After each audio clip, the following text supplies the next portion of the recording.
Well, I started off as a child actor, and my dad directed some theater. But early on, I realized that a lot of the people who were directing me in television had been actors. And so, literally by the time I was 8 or 9 years old, I think I had it in my mind that I loved the business. I might one day want to be a director. And I was given an 8 millimeter camera. I didn't really start playing around with it seriously until about, I don't know, 14 or 15.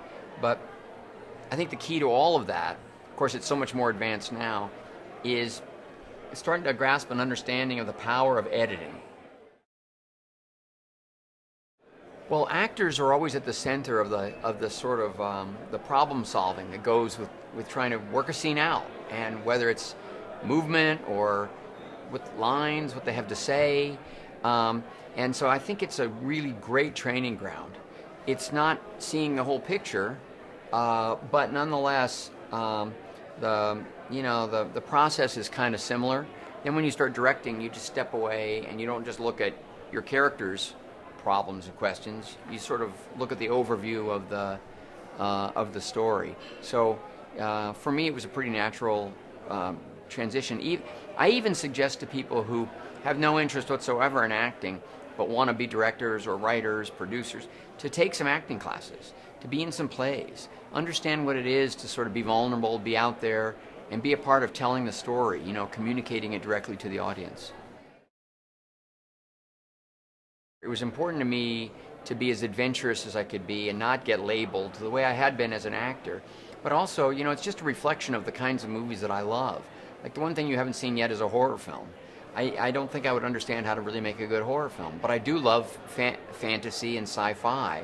So that genre doesn't intimidate me, and I think it's just fun to explore. At least it is for me. Directors, some of us are sweethearts, some of us are jerks, some of us are talkative, some are very quiet. None of that really matters very much, although I always think that it's nice to be decent to people, but that's me. It's not imperative. The big thing is taste and judgment. That's what it's all about, and it's understanding, what exists within the possibilities of the story you're interested in telling, and how many of those details can you capture? How can you sequence them together in the editing? What does that add up to? And it really doesn't much matter how you get there, whether there's a large crew or a small crew, whether it takes a long time or just a little while. What it really matters is, what did you get? And what does it mean to other people when you edit it together and share it with them? I think that the big challenges are still trying to get basic emotional ideas expressed in a challenging, logistically complicated place.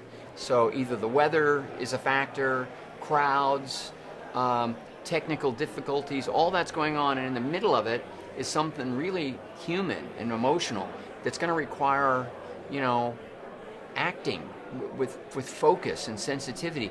The combination of those two things are always when I'm most on edge when I'm on the set, because if you fail in one area or the other, the whole scene is destroyed. You're not going to get it that day, and that's a whole day of resources lost, and that's always a shame.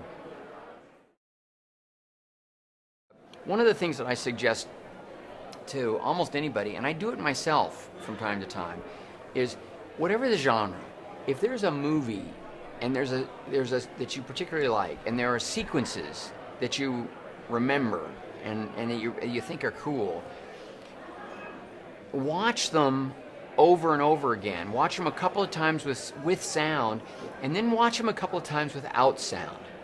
Because when you pull the sound out, which is like the final finish that really, in a lot of ways, brings a lot of gives a lot of the impact to a scene, you also begin to see really how the filmmakers captured those images. Did they use the same shots over and over and keep cutting back to them?